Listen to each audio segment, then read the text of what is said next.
monde. Oui, j'ai retiré la dernière vidéo sur le coronavirus, car comme certains membres du gouvernement, on ne risque rien. J'ai minimisé cette épidémie. Donc en gros, j'ai les compétences pour intégrer un gouvernement.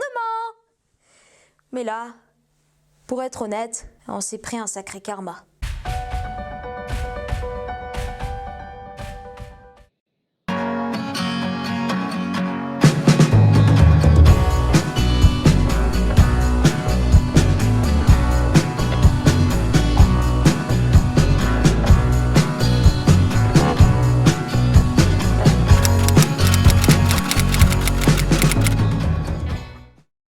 Le coronavirus est un virus qui vient probablement de la chauve-souris ou du pangolin. Oui, visiblement tout ce qui a le malheur de respirer ou de bouger est comestible en Chine. Du coup, c'est la ville de Wuhan qui en a fait les frais avec des patients qui se sont retrouvés en difficulté respiratoire.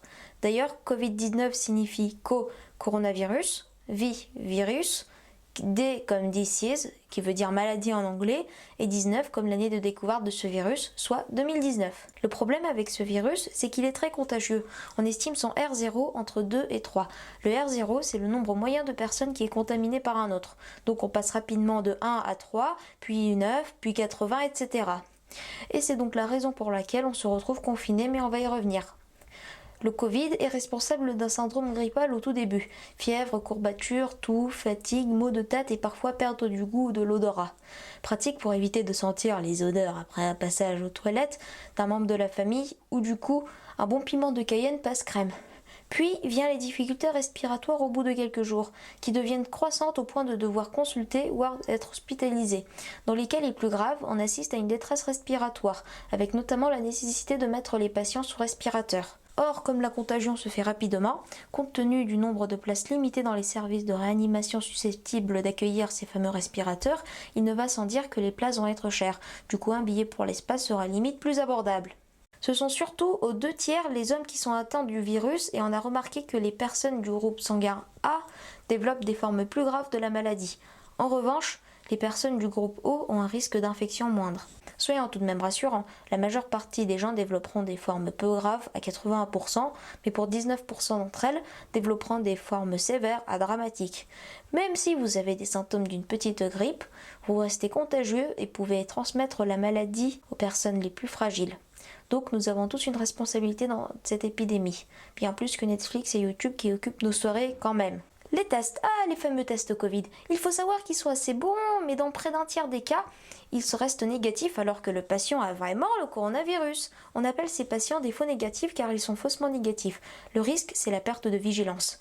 Un peu comme si on disait à une personne diabétique, demain c'est MMM, c'est Mars à volonté. Un des meilleurs tests diagnostiques est le scanner, mais vous comprenez qu'il n'est pas simple à obtenir et qu'on le réserve pour les patients qui ont des difficultés à respirer. Bon, concernant les décès, à l'heure où je vous écris cette vidéo, on en a recensé 40 000 dans le monde. Les chiffres font froid dans le dos. De plus, on pensait jusqu'à récemment que cela touchait plus sévèrement les personnes âgées. Maintenant, on remarque que près d'un patient sur deux en réanimation, donc les patients les plus graves, ont entre 45 et 60 ans. Bon, comment on peut traiter cette maladie? On a testé plusieurs traitements sur le coronavirus, notamment le Tamiflu, le Kaletra, qui est un médicament qu'on donne contre le sida, et bien entendu l'hydroxychloroquine. Actuellement, une étude publiée dans le New England Journal of Medicine dit que le Kaletra n'est pas si efficace que cela.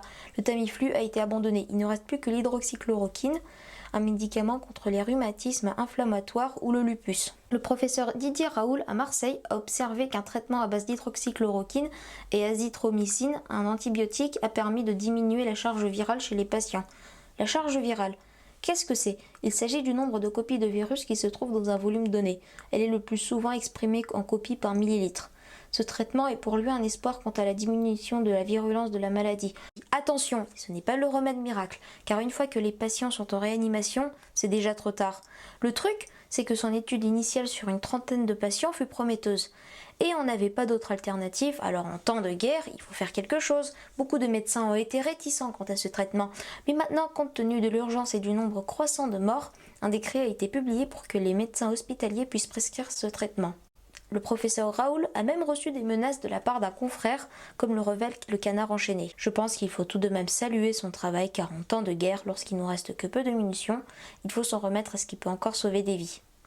Attention, il ne faut pas en prendre comme on prendrait des bonbons, mais consulter un médecin d'abord et puis réaliser un électrocardiogramme. Un autre espoir de traitement réside aussi dans la transfusion de plasma de patients guéris du Covid-19. Une étude publiée dans le JAMA donne encore de l'espoir, mais en attendant, il faut rester confiné. Oui, je sais, c'est relou, mais on a tous une responsabilité à diverses échelles quant à cette pandémie. La prévention, qu'est-ce que c'est ? C'est le moyen de se prévenir et de prévenir les autres pour qu'ils ne soient pas contaminés aussi. Parce que figurez-vous que même si vous avez le virus et que vous n'êtes pas malade, eh bien vous pouvez le transmettre à des personnes plus fragiles qui, elles, peuvent tomber gravement malades. Donc, comme le disent si bien les annonces à la télévision, si ce n'est pas nécessaire, restez chez vous. Profitez, matez Netflix, faites des pompes, buvez un soda. Ah! On vient de me dire dans mon oreillette que tout le monde n'applique pas les mesures de prévention. Bon, allez, on va vous pardonner pour cette fois. Mais après mon rappel, si j'en vois un qui sort, je vous les envoie, les gars. 50, on est là pour vous. Bon, maintenant, tous les voyageurs. C'est bien compris? Ben non, en fait, ça n'a pas de sens, car ils doivent rester eux aussi confinés. Bref, vous m'avez compris. Non. C'est très important. Vous êtes des héros simplement en faisant rien et en restant chez vous. Eh ben, c'est dire qu'on croyait que la vie des héros c'est compliqué, ben non. Attendez, je sors mon tout nouvel album intitulé On My Way de Funduck. C'est disponible sur toutes les plateformes musicales. Je vous mets les liens dans la description de toute façon. Bon voilà, c'est déjà la fin de cette vidéo. Passez une bonne journée, restez chez vous. Profitez-en bien. Oui, je sais, c'est la 3e fois que je dis restez chez vous, mais c'est important quand même. Bon, allez, c'était Mucan. Ciao! Et n'hésitez pas surtout à aller voir mon album.